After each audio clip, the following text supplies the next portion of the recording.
Welcome back, folks, to the WP-Tonic show. This is episode 528. We've got a star of the WordPress community, a grandee, one of the old guard, Napoleon's old guard, I would say. We got Cory Miller joining us. And Cory, it's a pleasure to have you on the show. I think it's going to be a fascinating discussion.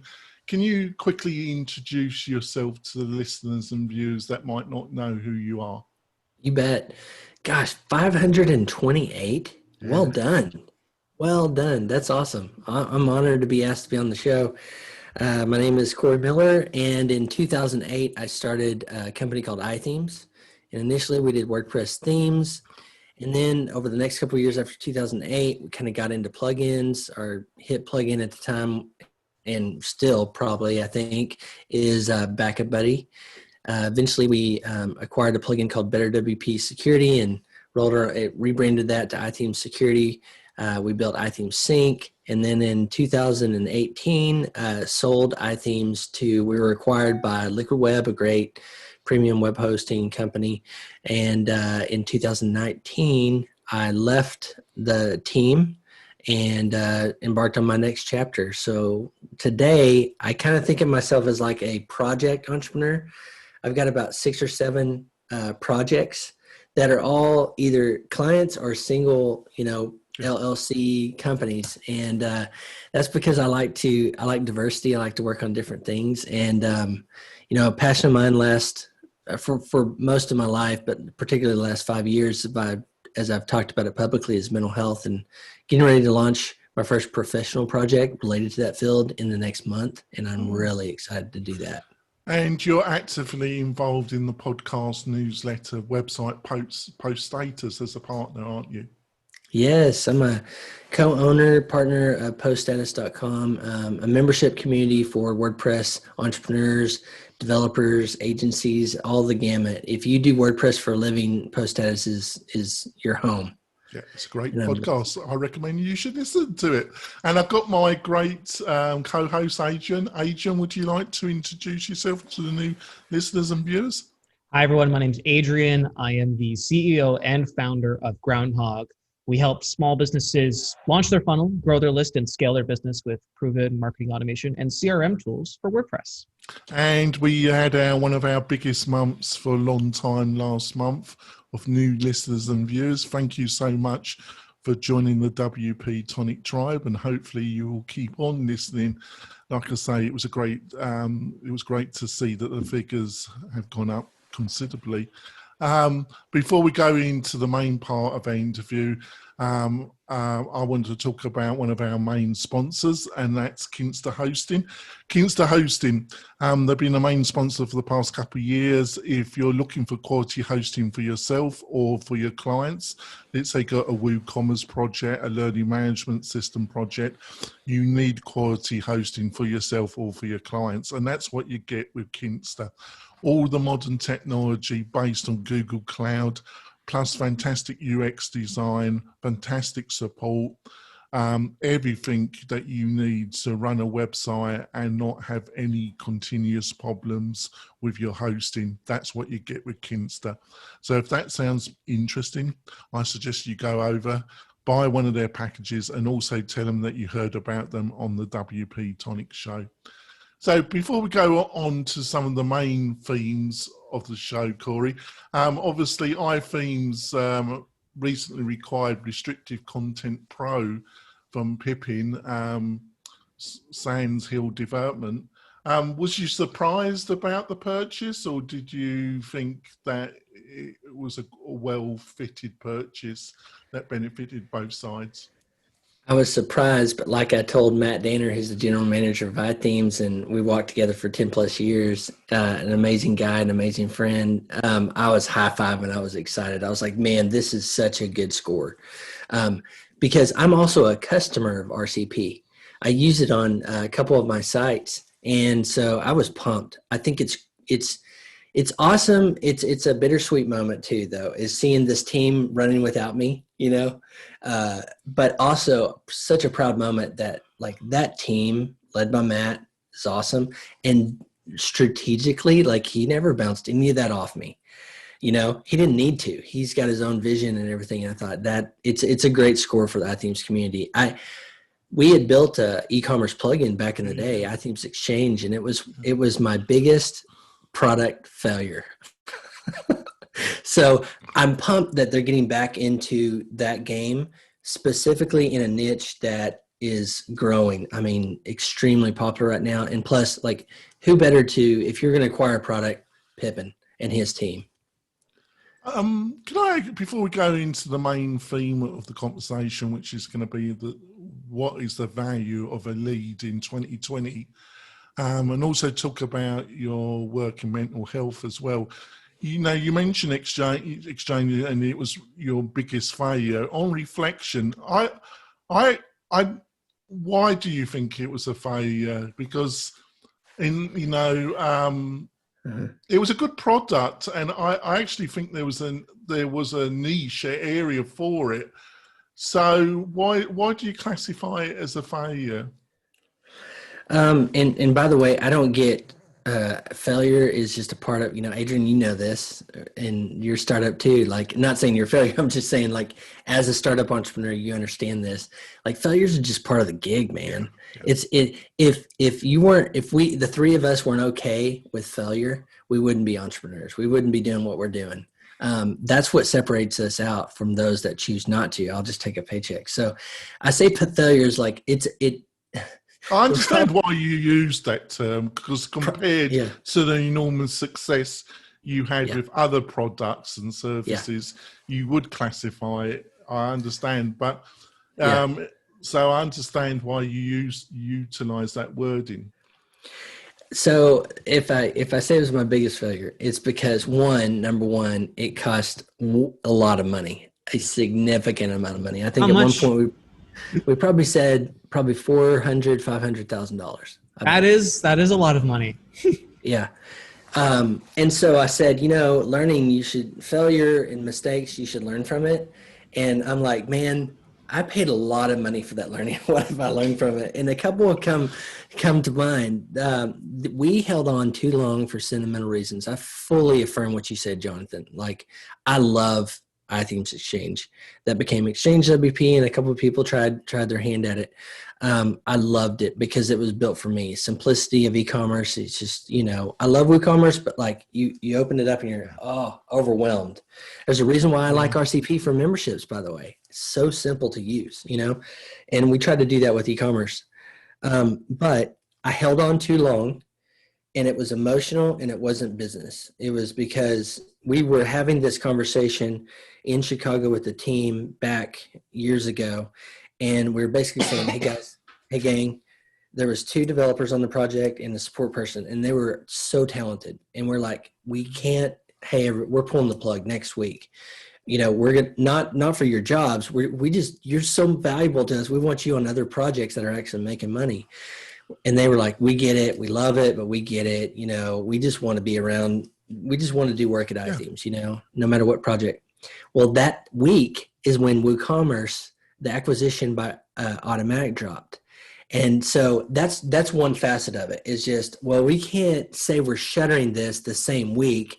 That's an ego problem. That was a problem. I was making decisions on ego, on emotional, attachment to it. And the second, if I would say, so that was a big one. Like, I held on, and it cost me a ton of money. And opportunity costs, like those developers and support people, the amazing team members could have been doing stuff that was actually working, applying their firepower, their brain power to that. The other, if I say that was, let's just round the number up and say it was a $500,000 mistake, failure. What did I learn from that? What insights? The second was we didn't niche down. We tried to take this big thing and just go, we're going to do e-commerce. Yeah. Now, we had a facet of what we're doing. I'm curious what you, from a product standpoint, Adrian, would say to this too. We attacked a problem, which is e-commerce software is hard to use, but we took on the entire enchilada. And as you know, there's an infinite combination of e-commerce. Like, look how many add-ons there are, whatever they call them at WooCommerce. Probably hundreds, right? Are you doing digital sales? Are you doing physical sales? Are you doing event ticket sales? Are you doing Are you going to do bundles? Are you going to do order forms? Is it going to be card? Is it going to be like? I want to sell my team. I want to give it to my team. But Adrian, is it going to be like a deal. directory? Are we going to have? Are we going to let like third-party sellers, sell stuff on our store? Like, yeah, So that's a deep hole. Hey, Adrian, I want to sell a T-shirt, but I want a membership attached to it, and I want a 14-day trial. And by the way, I also want to sell that to my, a group of people. The variations, you hit it on the head, are endless, and we tried to take that on, and we didn't niche down. We didn't pick a spot and go, this is ours, and camp on it. And that's a big regret, like. But if we had done the numbers, this is what RCP connected it back to the recent news with iThemes. Membership, we had a membership add-on. That was our strongest used add-on. Back in, I think this was 2014 or 15, if we had just camped out in memberships, we would have probably been in a different place and not had to shutter it and lose all that money. So first is, emotional, letting decisions that should have been made and taking them way too far. Second is not picking up an area, camping out, but trying to eat the whole enchilada. Yeah, I mean, I did a fair amount. So Groundhog has been around for 2 years now. When we started, there was a fair amount of trying to figure out, well, who is our ideal customer and what kind of scenarios are we going to make good on, and what kind of scenarios are we going to say, you're better off with another product, right? If you look at something, I guess in the e-commerce industry, there's kind of the two ways to look at it. There's like the Thrive Cart mentality, which is, I think, kind of what you were trying to go towards, where it's like super simple checkout form. You get your products, you have your subscription, like you add that. There's no like complex stuff going on, but it's just like a super easy way to like check out. And then you have the WooCommerce, which is like your whole cart system. And those are like two very different products that do business in two very different ways, but speak to very different like types of people. We actually have kind of like a similar thing to ThriveCart. We have our own like sub product. It's not its own. It's called Really Simple Payments, which basically does that whole like just like simple like checkout form, name, address, billing information. You just select one product per order form, and like that's your subscription, and you're good to go. And it's for a very, very, very specific kind of business, mainly like consultants who want to like collect retainer, or people who want to just like build a super simple membership site and charge their monthly subscription and then control access to that. So niching down and tackling like e-commerce as a whole must have just been like, well, what did you even try? I want to know, what did you even try to do in order to like take on the whole bucket? We started with the premise of that e-commerce is too complex, and that was our premise, and it was good.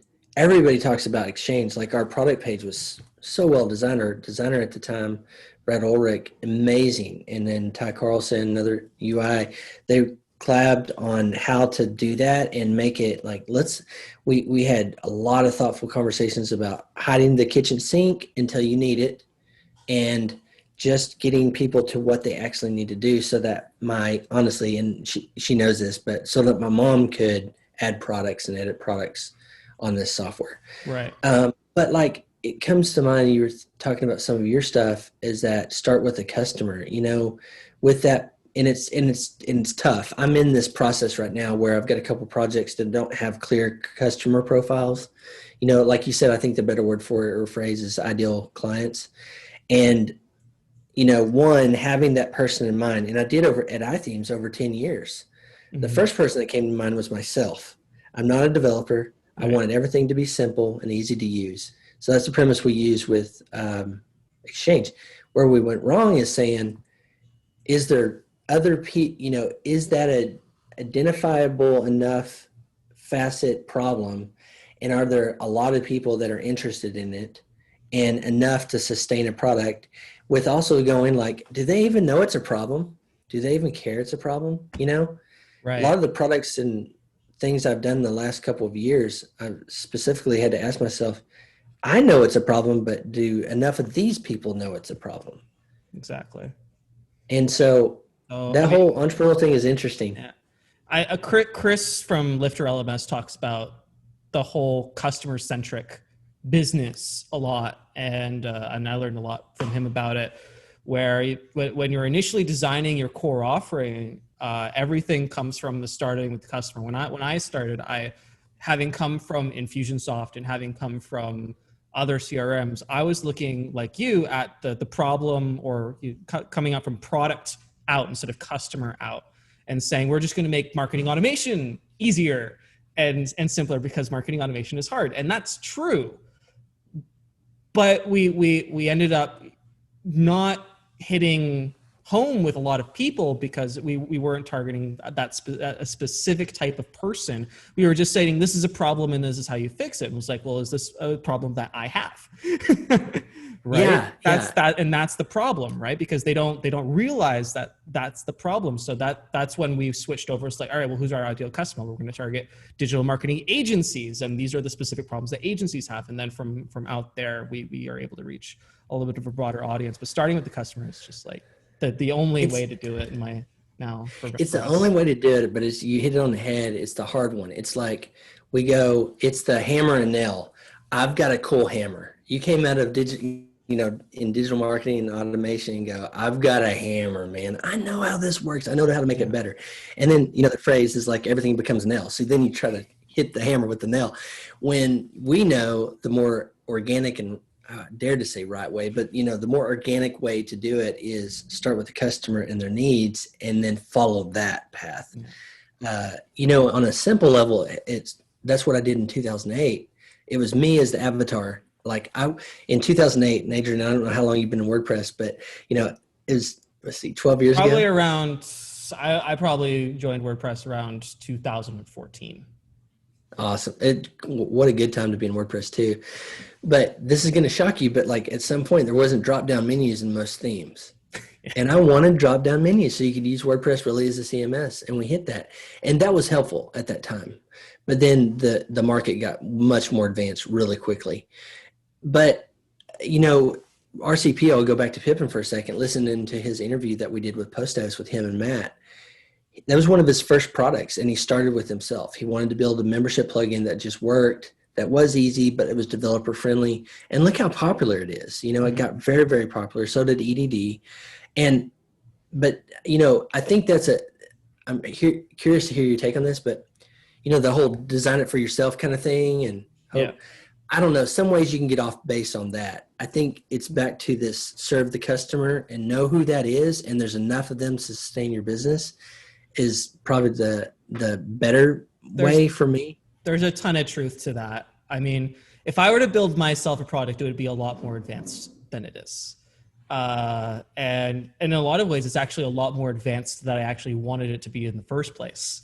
Yeah. I listen to the customer and all of that, and they want stuff that gets more advanced. So and that reflects it. But if, as the owner and as the product developer and kind of like the visionary behind a lot of the stuff that goes on, it's easy to identify problems that you yourself have that the majority of your customers may or may not actually have. So you end up spending a whole bunch of time working on something that they don't actually need. I remember I did this early on. I'm like, what we need, having an app would be really nice, right? We built, having a mobile app where they can check their contacts. A lot of other CRMs have that, and their customers, I don't actually know if their customers are using it or not, but you go see like the active installs count on the App Store and whatnot. And like, it looks like people are using it. So maybe that's something that we should have in order to compete. So I spent not $500,000, but a significant amount of money for a startup over the course of several months building this app. And then, one day I was talking to Chris and he's like, well, we only build what people ask for. And I'm like, well, nobody asked for this app. So I went back I went to the group and I'm like, does anybody want this? And they're like, eh. So it was, and we only had at that point, like, a few hundred customers anyway. And it was just like a total waste of time because, I didn't ask what they actually wanted. And our time would have been much better spent focusing on other problems that they actually have rather than what I personally thought that they might need based on what other people are doing. That's so tough too. So like you said, a couple hundred customers, that's a good sample size to me. But some of my projects though, that I'm on now, don't have a couple hundred. They have like 80, and it's hard to get this. If I'm just describing the entrepreneurial journey, particularly with starting something new, is in that first, you're trying to pair what we're talking about. Like you should have opinions about the product. You know, Yeah, you I have mean, strong opinions about. if you don't, then there's not really like you don't really know where to go next. Yeah. Yeah. But it's this tough thing. And again, this is why if entrepreneurship was easy, everybody would do it, because you got opinions here and thoughts and assumptions that you're making. And then you're trying to get enough of a sample size on people that go, yes, I will give you money in exchange for what you're offering. Several of my projects are in this exact phase, and it's a struggle. You know, I drew a picture of a snowball.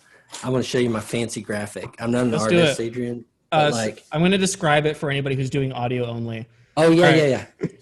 So we got a line, and it's like motion blur of a snowball going over this nice arc. Yeah. So on the uphill of the snowball starts out, there's a small little thing, and you're like, this is exciting. Like that's what you're like, you know, I'm gonna do this with marketing automation. Yeah. And that's similar to Exchange or anything else we're talking about. It's like I'm gonna do this. I'm excited. But the snowball is small, and it's this arduous uphill battle in the snow, in the blizzard, that you're trying to create this snowball. And all of this along the way, after you get past that excitement, it's like, this is just a slog, and this sucks, and this sucks, and this sucks, and this sucks. And you get to the tip of the hill with the snowball, and maybe there's just a little bit more, you know, and a lot of stories you talk about success similar to this, you know, bloggers and different entrepreneurs they said that like they did it's this easy for to 5 get years. wrapped up when you see those people on Facebook and they have like, I made this in like 6 months and now I have a Lamborghini. Like, even if that's true, for the people that it is true, because some people manage to, like, you know, they just hit the lottery and the stars align, and, you know, and like they have 100% conversion rate on their webinar and they're like famous overnight. For the vast majority of people, that's not what happens. Myself, and I would also say, I'll keep this PG, but that's called BS. Like, you know, everybody that has a story like that, it's not an overnight thing. You're like, okay, maybe that particular transaction happened in 6 days, but what about the 20 years you spent building your reputation, your audience in this? But the key about the snowball is you get over this hump, and then the snowball starts building on itself, and then it takes minimal effort to just make it go faster, bigger, you know. But that slog is this journey of entrepreneurship. Like in the very first is just figuring out, like, I'm in this. Mm-hmm. So assumptions that we talked about, and getting enough sample size to say, okay, this is what they actually need. And that's the tough part. Like when I talk to budding entrepreneurs, I always say, like, build your audience first if you can. You know, the money's always been in the list, man. The money's in the list. You got to build the list. Money's in the list. Yeah, it's your platform.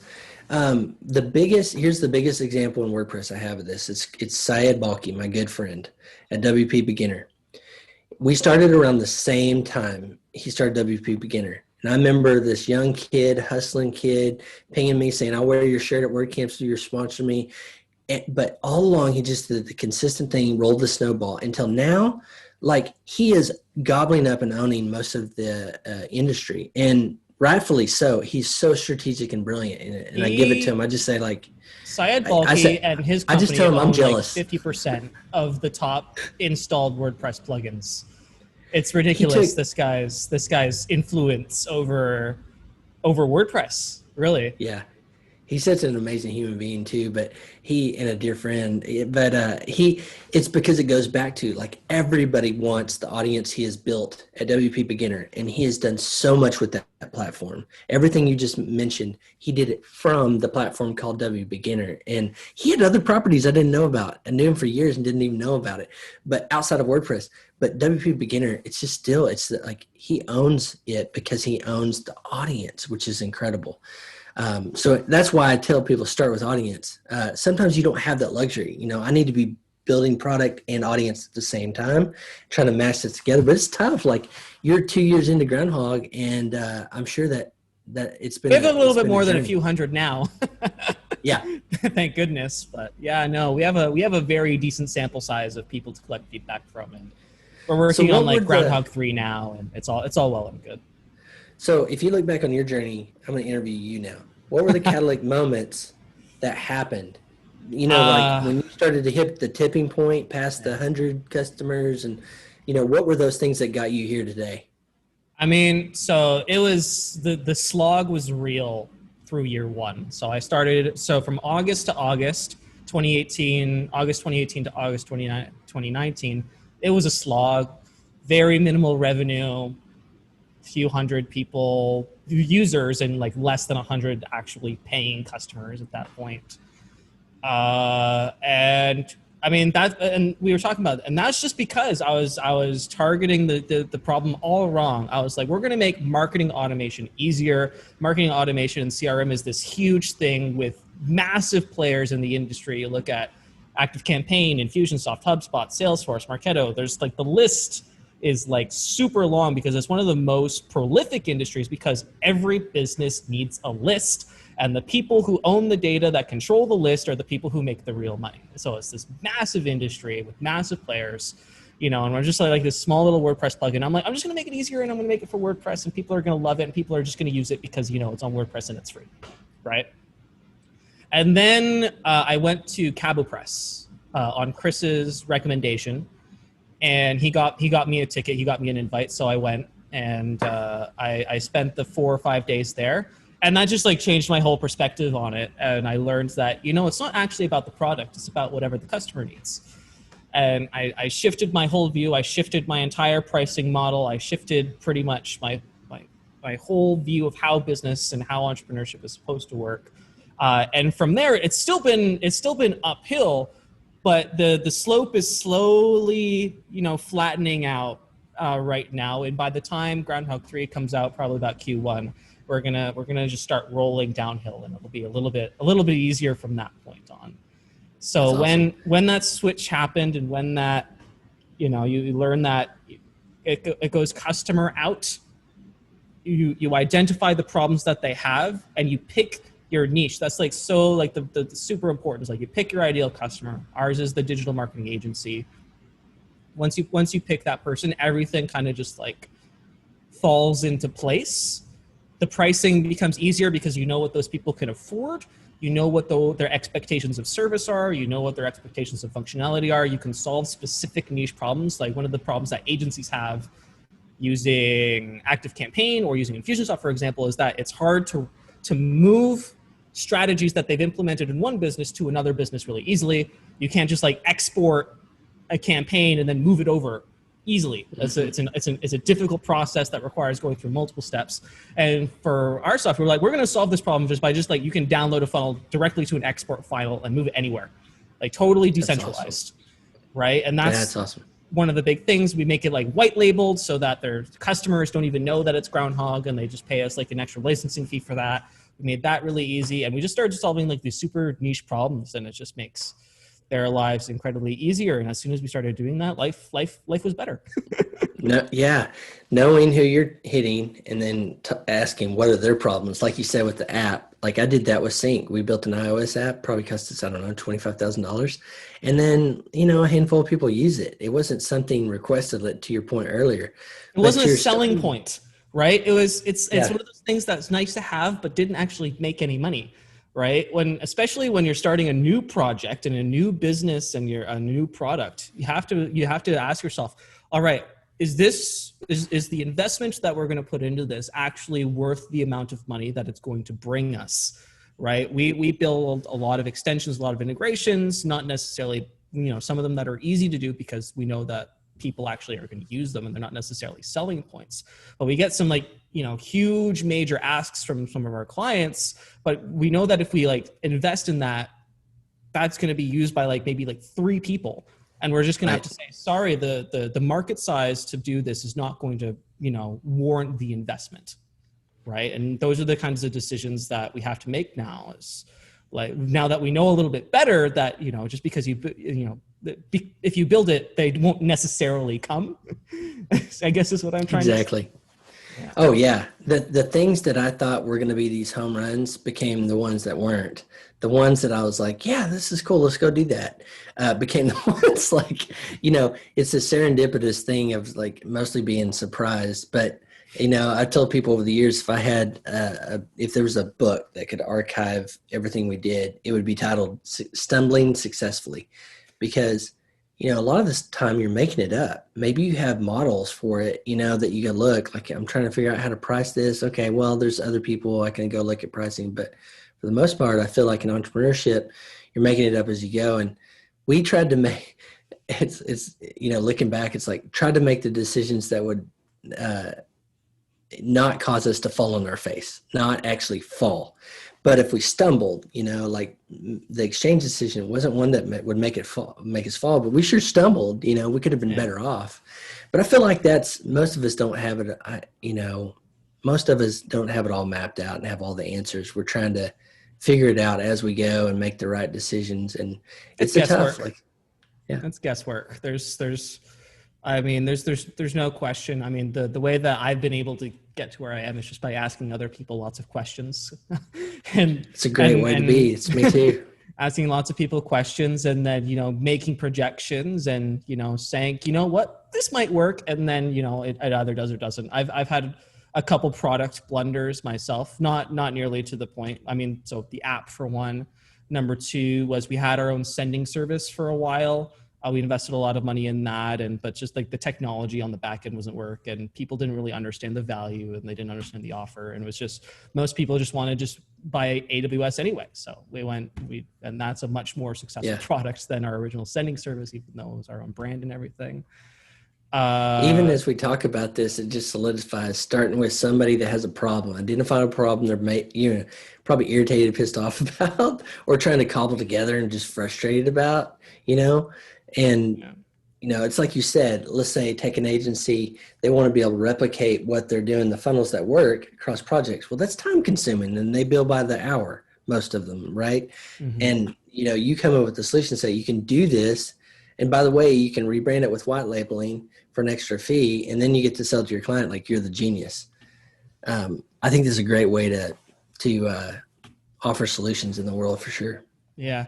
Okay, so Jonathan, I don't know where Jonathan went, but I'm gonna take over Jonathan and do the rest of this logistical thing. So we're gonna take a break really quickly, and then we're gonna come back, and we are going to talk about the value of a lead, which is something that Cory's been working on and he's really excited about for one of his projects. And he's going to tell us more about the calculation that he's done to generate the value of a lead for his business, and that's going to be super exciting. So stay tuned, and we'll be back shortly. And we're back. Before we go into talking to Cory about how he's come up with the perfect calculation for the value of a lead, we are going to mention our second sponsor for this show. And that sponsor is actually Groundhog, which is super exciting.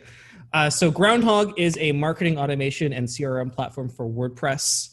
We help small businesses launch your funnel, grow your list, and scale your business. If you are an agency, small business, e-commerce shop, or any business that uses WordPress, you'll be able to benefit from our products. We allow you to create funnels, sales funnels, and timed email marketing automation in order to better communicate with your list and convert visitors into paying customers. You can do that with onboarding funnels, cart abandonment funnels. You can do that with webinar funnels. The possibilities are endless, although we do make it extremely easy to get started with lots of pre-built templates and pre-written emails to kind of give you a little bit of guidance as you start embarking on your marketing automation journey. We also have lots of training available and weekly office hours to support you as you implement Groundhog into your business. To find out more about how Groundhog will be able to help you scale up, you can go to Groundhog, and that's with 2gs.io. Again, that's Groundhog with 2gs.io.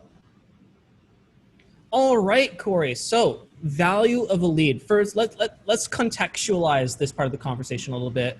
What project is this for? You say you have 8 kind of going on at the same time, right? Yeah.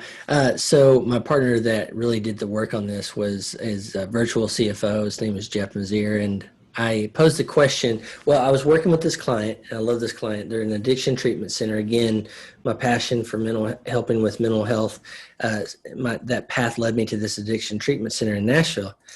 And it's a private pay treatment center, and I was like, how much, and I'm helping them with digital marketing. I said, how much is a lead worth? Like if somebody hits your contact form or the phone, make a phone call to the treatment center and how much is it worth? And the COO tells me like the contact form, it's 2 to 6% or something. It's going to probably convert. And I go, well, from the e-commerce side, like that's fairly good, I think.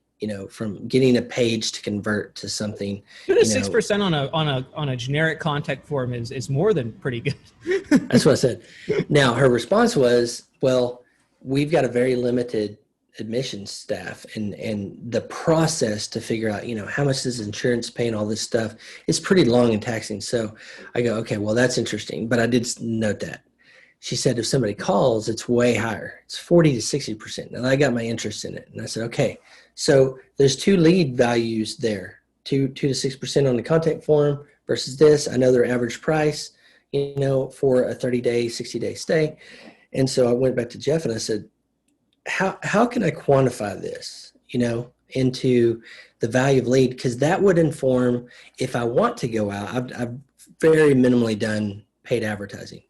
But if I wanted to go out and spend pay-per-click or Facebook ads or something, like I need to know how much that would be worth to me and the max I should spend when it gets past break even, but have something that is more data-driven decision than just like, sounds like we should go do Facebook ads. Well, that doesn't mean anything. Like you can actually go down a rabbit trail and spend a lot of money and not do I anything. did that. I did that too. Google ads for years, spent a ton of money on it and didn't even have it tracking with Google Analytics. So I wasted a lot of money too. So that's where the conversation came. And this is a part of what we do. One of my projects is called businessvalueacademy.com. And, as I mentioned earlier, I've had an exit, sold iThemes. It was acquired. My partner, Jeff, iThemes digital products. Jeff had a medical supply business. And so totally different from like, inventory. What's inventory? I never had inventory, So in Business Value Academy, we talk about these types of conversations. How do you have more, increase your value of your business today and for tomorrow? And our approach is, if you make better decisions by data, don't just go by hunch. Keep your instinct there. Your instinct, like you're talking about groundhog, is right on. You've got opinions about things. And I think for someone building the kind of software that you do, I want you to have opinions about that. I want you to have deep expertise in that.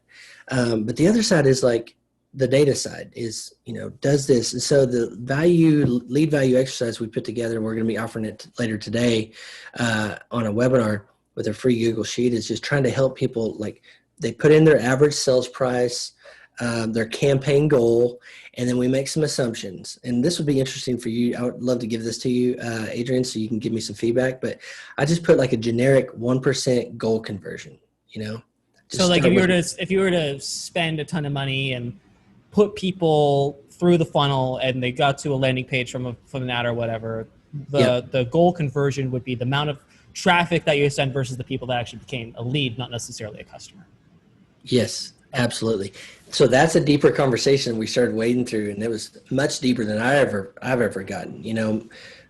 My early on 2008 approach was write a bunch of content that helps solve people's problems that they're looking for on the web. So back in 2008, one of them was, what is FTP?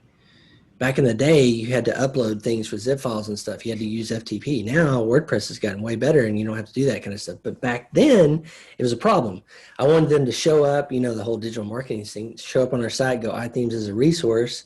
There's other things, get them on the email list. So, but that was my approach for 5, 6, 10 years, doing that until... It's a valid approach, and in a lot of ways, it's still valid.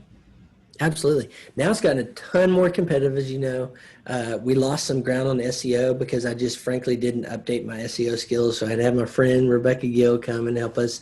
But all that to say, I've never done that exercise. Like, we knew how much an average customer was worth.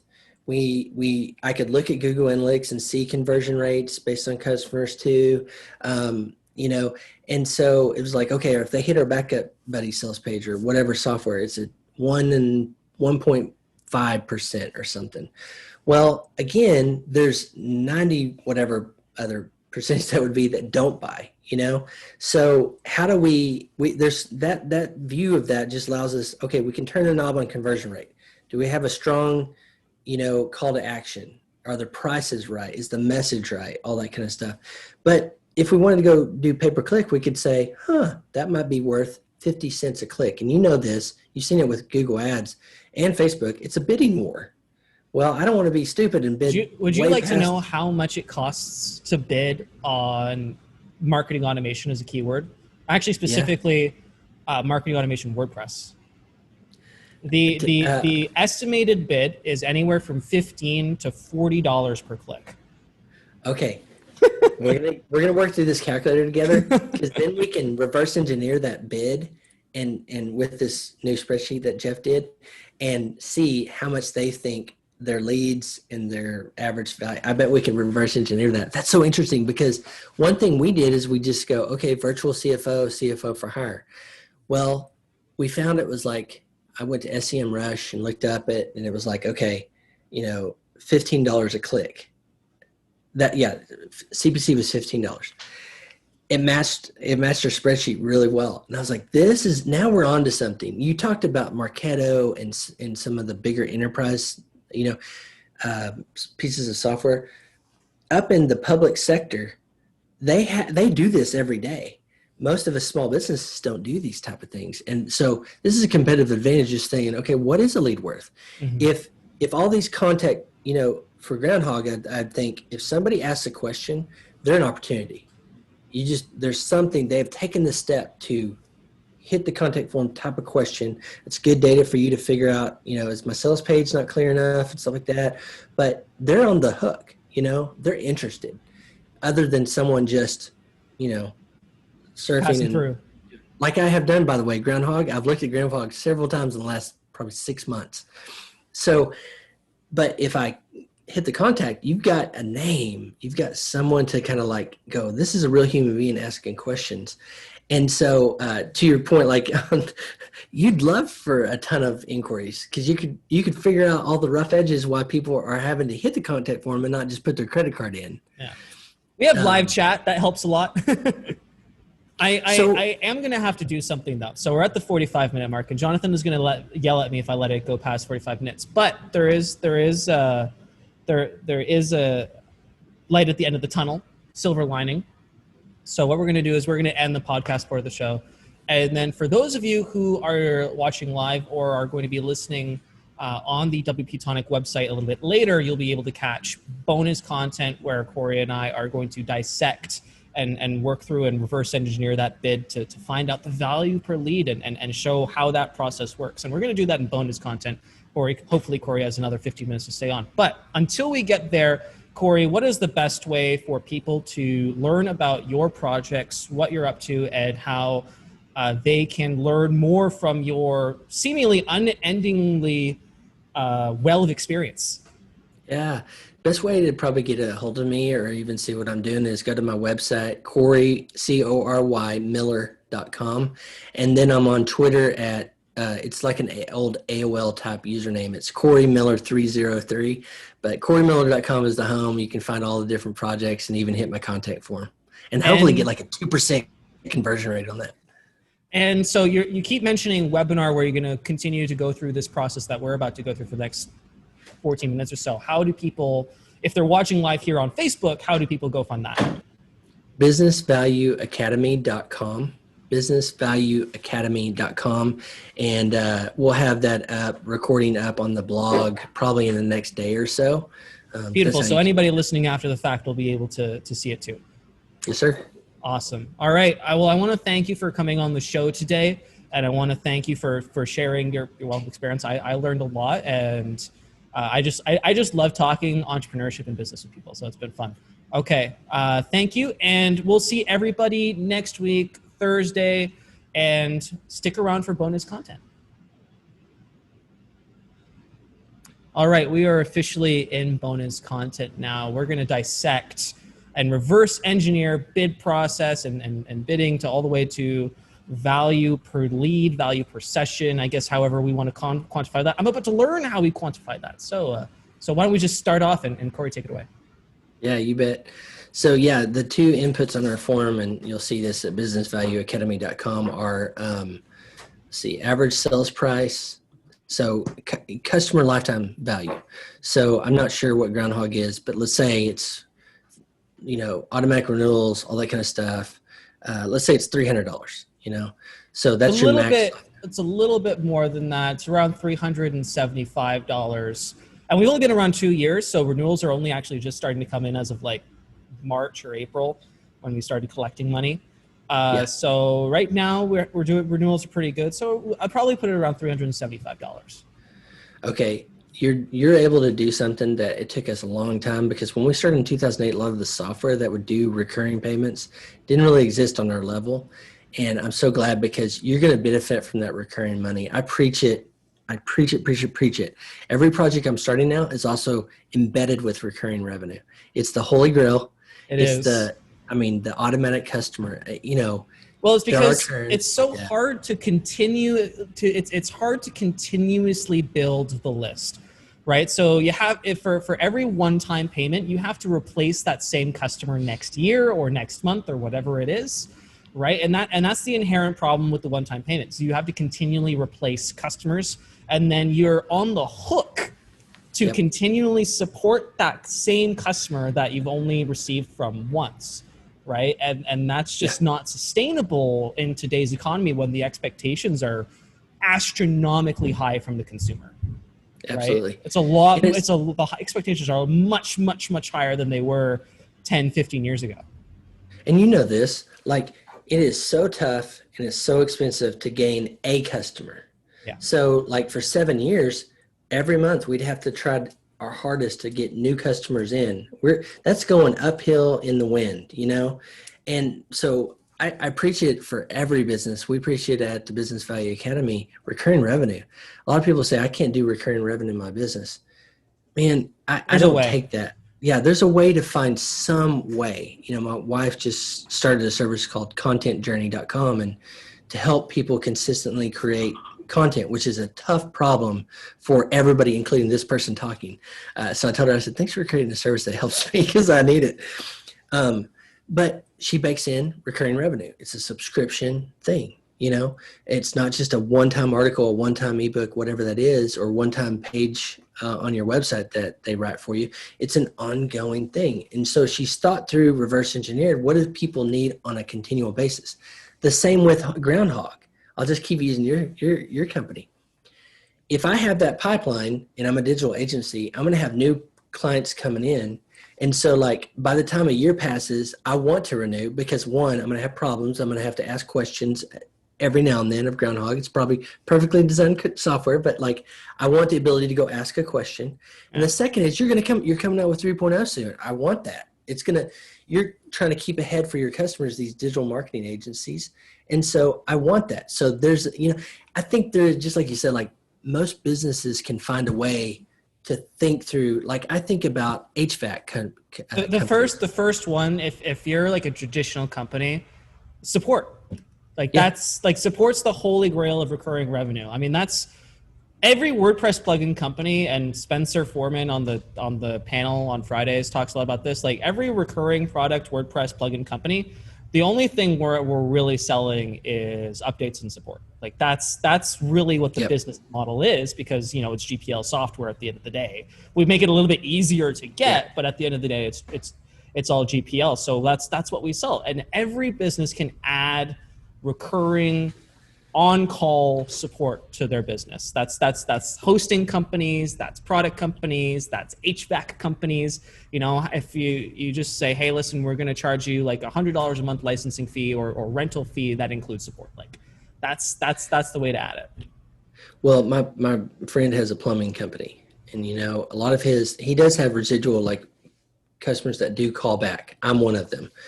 But it's like, okay, how can, he goes, when your water heater busts, we're going to get called, but you don't know when that's going to happen. But I still think there's a way to say, what are the problems? Like, on the Groundhog stuff, you're offering really updates and support, but what people buy is fundamentally different. It's convenience. It's the ability to ask a question. I mean, the terms are a little bit different. Like most the customer perception is different than ours. Mm-hmm. Absolutely. And so, but like, okay, for me, when something happens in my house, like for instance, I've got an air filter, and it's a flaw in the design that the builder did. Air filter that's like 20 feet up on our vaulted ceilings. And I'm like, do you do that? Yes. I said, well, like put me on a recurring thing every 3 months or whenever my air filters need to be changed, and make it enough of a, like maybe this might be a recurring payment thing, but it's more so for him top of mind brand awareness. So if I'm there every 3 months, I know plumb crazy. And when my water heater invariably does break, who am I going to call? The plumber. People like come every 3 months. Yeah. So, that's maybe one example I thought of that's not digital, but that still has a way. I think there's still a way to do that where you maintain top of mind awareness and you get that automatic mailbox type money coming in that smooths out those highs and lows that most people have. Let's shift back to cost per lead. Yeah, sorry, I got off. I mean, no, subscriptions is a fantastic topic, and I'm also a champion of recurring payments, so it makes sense. And it was in context, so we'll pass it. Totally. Okay, so you get average sales per customer, and you need to think about your lifetime value. Then you get your sales goal, because part of this is, let's say you want to make $500,000 this year, gross $500,000. This calculator we've got will help you do that, think through that, how many leads, what it costs per lead, and help you inform your marketing activities. Okay, so then we make two assumptions. I'm curious your thoughts on this, Adrian. Is one assumption is goal conversion rate. Now, I started with goal conversion rate, but it's really goal conversion rate. And we're thinking about your website. It's digital marketing, and they hit the page, and you want them to do something, and what is the goal?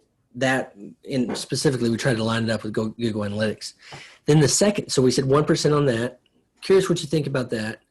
And then the second assumption we make is, okay, if it is, you said 350 somewhere around there for a lifetime value, how much, Adrian, would you be willing to spend on marketing to get that 350?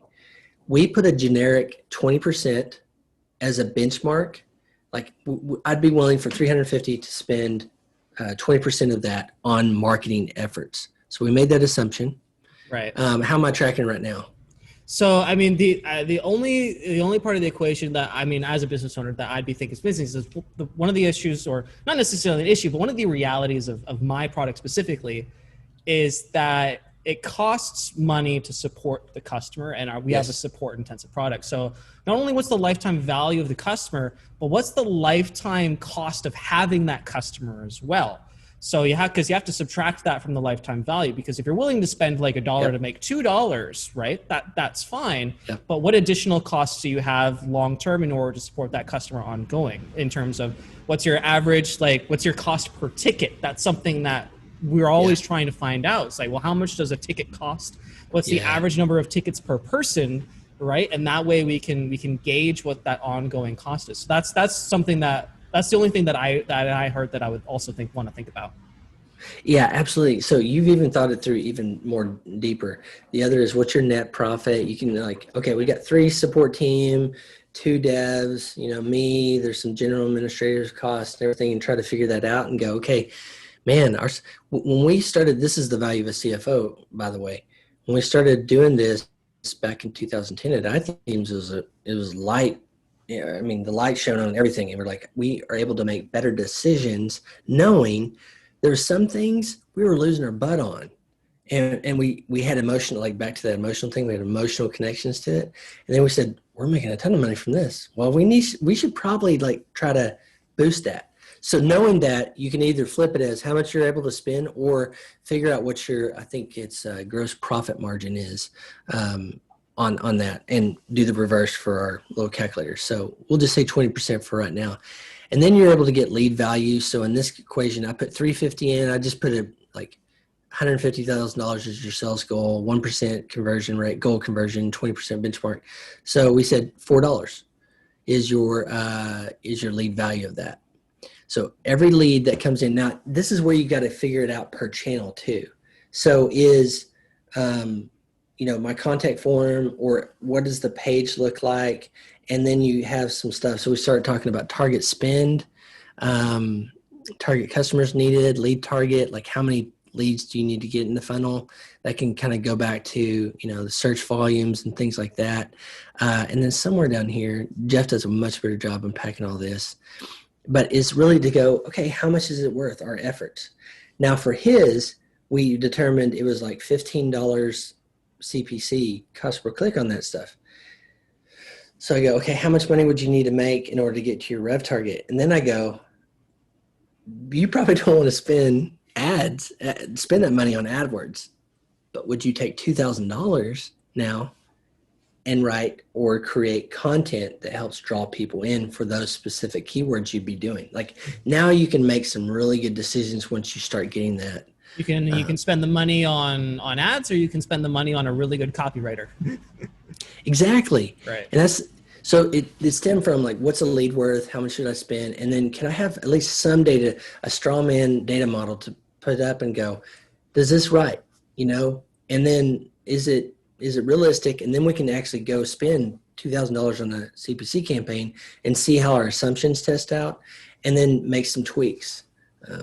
So that's a little snippet. I probably butchered it, but go to businessvalueacademy.com and we'll give you this worksheet. Well, this has been really insightful, Cory. We're at the end of the hour, so unfortunately, I'm going to have to cut it off. I mean, I've been learning so much, and I don't want to, but I guess what I'm just going to have to do is go catch the webinar. As if anybody is listening to this call live, I highly recommend that we go learn how to precisely calculate the value of a lead, and we can come up with some data-driven decisions to find out, well, what's the best way to get that lead? Thank you so much, Cory. Hopefully we'll be able to do this again sometime in the near future. And I want to thank you again for taking the time. Yeah. Thanks, Adrian.